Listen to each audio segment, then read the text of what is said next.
அரைக்காசி சீரியலோட predictions பார்க்கலாம். மனோஜ் ரோஹிணியும் தேடி ஒரு ஆளு பரபரப்போட வீட்டுக்குள்ள வரான்.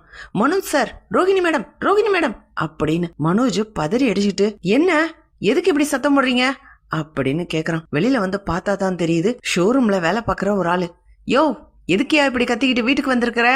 நீ ஷோரூம்ல தானே இருக்கணும், இப்போதைக்கு இங்க வந்த? ஐயோ மனோஜ் சார், உங்ககிட்ட ஒரு விஷயம் சொல்லணும்னு தான் வந்திருக்கேன் அப்படின்னு அவனும் சொல்றான். என்ன விஷயம்? இல்ல சார், ஷோரூம்ல பயங்கரமான கூட்டம். யோ, ஏன் ஷோரூம் எப்பவுமே கூட்டமா தான் இருக்கும். நல்ல பெரிய பிசினஸ்மேன், பிசினஸ் பண்றது எப்படின்னு எனக்கு தான் தெரியும். எத்தனை கடை ஈயாடிக்கிட்டு கிடக்குது தெரியுமா? என் கடையில தான் கூட்டமா இருக்கு. இத பெருமையா சொல்லு, எதுக்கு பதறி அடிச்சுக்கிட்டு ஓடி வந்திருக்கிற? பாரு ரோஹிணி, கடையில கூட்டம் வந்துருச்சான், அத சமாளிக்க முடியாம பயந்துகிட்டு என்ன கூப்பிட வந்திருக்கான். நான் வரேயா அப்படின்னு பெருமையா மனோஜ் பேசுறான்.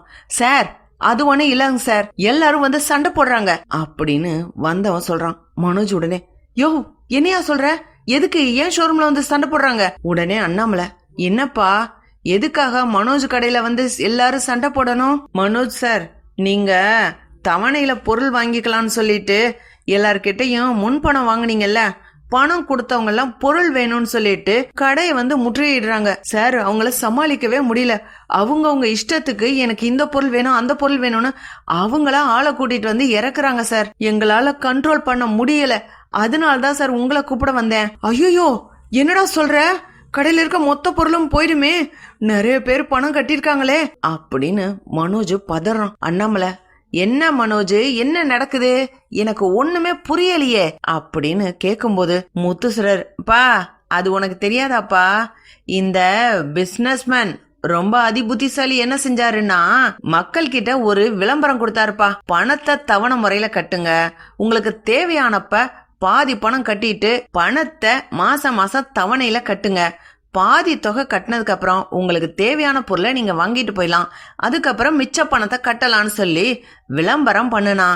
ஜனங்களும் இத நம்பிட்டு வந்து பணத்தை கட்டிச்சுங்க. பணத்தை சாரு இவர் கடையில இருக்க லாக்கர்ல வச்சாரு, 3 லட்சம் ரூபாய். திடீர்னு பார்த்தா லாக்கர் பூட்டெல்லாம் உடைக்காம பணம் காணாம போச்சு.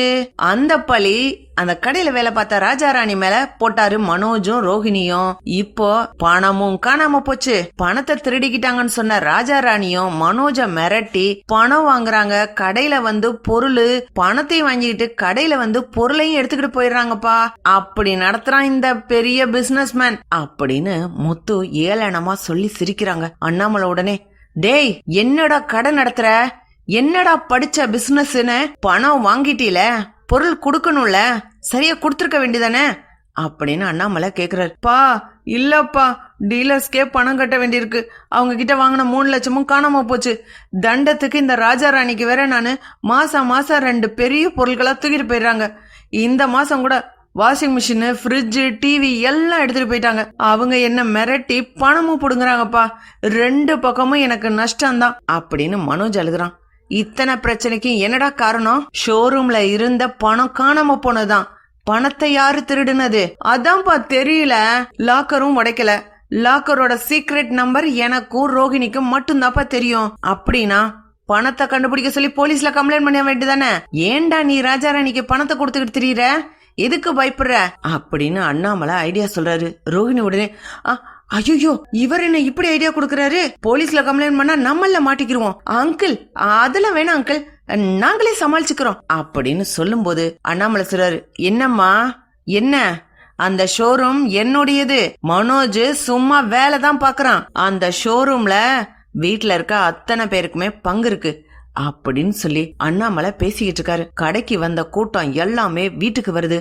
மனோஜோட சட்டைய புடிச்சு அடிக்கிறாங்க. அண்ணாமலை, டேய் இவ்வளவு அசிங்கப்படுத்தி வீட்டுக்கு ஆளை வந்து சண்டை போட வச்சிட்டேல, நீ எல்லாம் என்னடா பிசினஸ் பண்ற அப்படின்னு அண்ணாமலை மனோஜை புடிச்சு அடிக்கிறாரு. இப்படிதான் போலாம் ஃப்ரெண்ட்ஸ். பக்கத்துல லைக் பண்ணுங்க, ஷேர் பண்ணுங்க, கமெண்ட் பண்ணுங்க. Thank you friends.